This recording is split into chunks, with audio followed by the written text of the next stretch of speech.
Hello guys, pag-usapan lang natin na nakakagulat at nakakatawa nga naman guys na sagot ni Catherine Bernardo na sinigang na tilapia at ngayon nasa harapan na ni Catherine Bernardo. Kaya nga naman guys, sobrang tawa ni Catherine Bernardo sa sinigang na tilapia. At siyempre, makakain ni Catherine Bernardo ang sinigang na tilapia.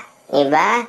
At least, mararamdaman na ni Catherine Bernardo ang ulam na sinigang na tilapia.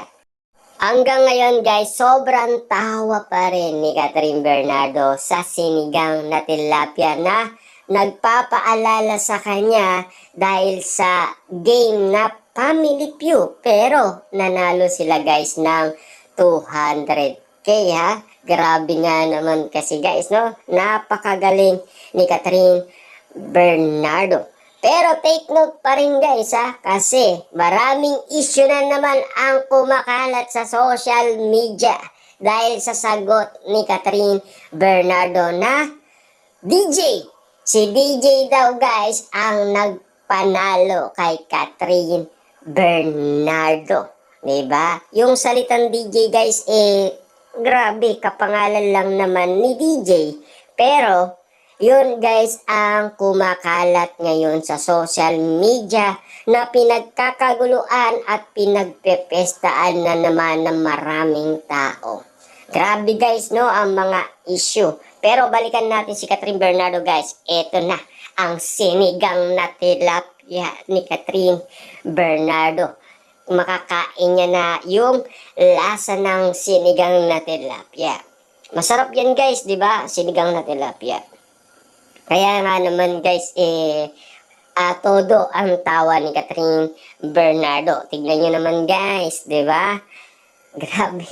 Sinigang na tilapia talaga. Ang kinuha nila para nga naman guys, pag-usapan na naman ang nasabing sagot ni Catherine Bernardo. At least, no, nagpaluto sila ng sinigang na tilapia. Siyempre, napakasarap nga naman kaya niyan guys, no? Yung sinigang na tilapia na matagal na nilang gustong kainin. Doon pa lang guys sa Family Feud, yan na ang gusto nilang ulamin lahat. Diba? Dahil sa sagot ni Catherine Bernardo na sinigang na tilapia na agad-agad siyang natawa at nagulat nga naman si Dingdong Dantes at si Alden Richard. Siyempre lahat naman ng boys guys nagulat. Kahit na si Joros guys paulit-ulit niyang sinasabi yung sinigang na tilapia. Diba?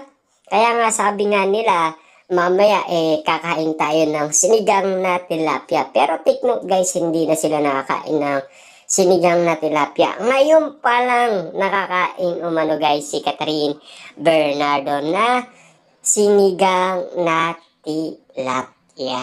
Diba? At least, natikman na guys ni Catherine ang sinigang na tilapia. Siyempre guys, kasama niya pang kumain si Alden Richard. Take note kasi siyempre lagi magkatabi yan. Hindi iiwanan yan guys ni Alden Richard. Bakit natin nasabi yan guys? Kasi kumakalat na ang issue ngayon guys na lagi silang sabay kung kumain, lagi silang sabay kung maglakad, lagi silang sabay kung umupo, lagi nga naman silang sabay kung mag-holding hands. Lagi nga naman silang sabay sa lahat ng bagay. Diba? Kasi ano ang pinagdududaan guys ng maraming tao kung bakit lagi na lang silang sabay? Or lagi bang sabay kahit na ang puso nila? Diba? Yan kasi guys ang pinag-uusapan ngayon sa social media. At lalo-lalo na guys, ang pagkapanalo ni Catherine Bernardo. Pumutok na naman guys ngayon ang balita. Kasi kakabukas ko pa lang guys ng aking cellphone. Nakita ko na kagad guys, kapansin-pansin ko, ang daming kumakalat ngayon guys sa social media na ang nagpanalo kay Catherine Bernardo walang iba kundi si DJ. Diba? Grabe.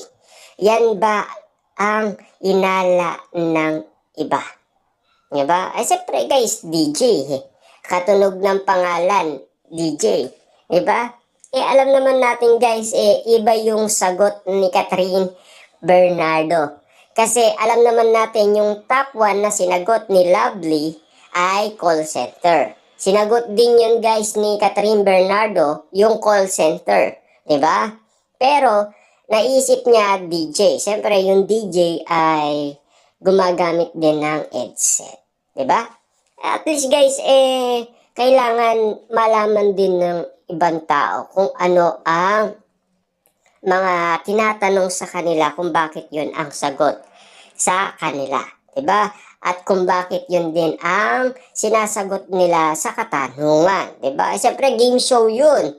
Hindi naman ano yun Diba? Grabe nga naman kasi guys No, ayan pa guys yung mga paboritong ulam ni Catherine Bernardo. Diba? Kita nyo naman guys, ang dami niyang ino-order na ulam. Grabe. Diba? Parang isda guys. At meron pang sinigang na tilapia. Na kapansin-pansin nga naman kasi guys na yan ang kumalat nga naman sa social media na pinag-usapan, pinagkaguluan at pinagpestaan. Siyempre marami din kasing natawa sa sagot ni Catherine Bernardo. At marami din kasi guys nagulat at nasyak sa sinagot ni Catherine Bernardo. Nabigla nga naman kasi guys si Dingdong Dantes, di ba? Nagulat siya doon. Alden Richard, di ba? At least, kitang-kita naman natin guys na masaya sila magkatabi ni Alden Richard at Catherine Bernardo na laging sabay kong kumain. Di ba? At siyempre, magkatabi pa guys sa, tignan nyo naman, di ba? Magkatabi talaga. Kasi guys, kung mapapansin ninyo, no, lahat ng issue na kumakalat ngayon sa social media, kasi guys, ganito, kung ikaw ay lalayo sa issue, bakit mo gusto pa rin ang issue? Kasi guys, alam naman natin, may movie, diba? Sabihin na natin may movie kasi nagpapakilig nga naman sila ng maraming tao. Kasi inala nga kasi guys ng iba, promotion lang yan, diba? Agandun lang yan, pinikula kasi yan Diba? Nagpapakilig lang kasi sila, love team kaya sila. Yan guys ang mga naririnig natin kapag nagpupunta tayo sa kanilang mall tour. Kasi kapag nandun tayo guys, nakikipagsiksikan tayo. Yan ang lagi kong naririnig sa lahat ng tao guys. Diba? Kasi manunood nga naman sila ng sinihan sa cut din. So, suporta naman sila. Kaso nga lang kasi guys, may pagdududa. Kaya ako guys, dali-daling pinakita ko lahat ng issue. Sabi ko, ganito po yan.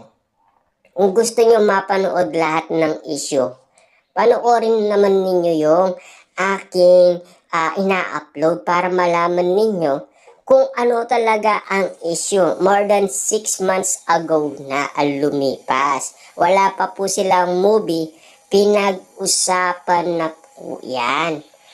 Kaya nagugulat sila, di ba? Kaya nga lahat ng tao ngayon, guys, balisa sa kakaanap ngayon ng kung bakit nga naman nagkaroon ng collaboration ang Kat din. Bakit nga naman, guys, nagkaroon ng collaboration ang Kat din? Kasi laging trending sa social media at laging napapag-usapan sa social media. At lalong-lalo na, last 2023, lagi yan guys ang tinatanong kay Catherine at siyempre Alden Richard at Direk Cathy. Diba? Kasi sila guys wala silang may sagot. Ang tanging makakasagot dyan ang ABS-CBN at GMA Picture. Diba? Kung papaano sila magko-collab. Kasi yan naman ang iniintay natin guys Kasi diba? Sila nga ang diba? Nag-announce ng press con. Diba? Napanood ba ninyo yun? Live pa nga yun, diba? Kasi kagulat-gulat nga naman kasi na wala ding alam si Tisoy at si Ganda. Diba? Si Catherine Bernardo. At lalong-lalo na si Direk may alam na si Direk. Kasi guys, ang unang nag-anap ng lokasyon sa Canada, mga staff ng Hello Love, Goodbye. Sumunod lang si Direk Cathy, di ba?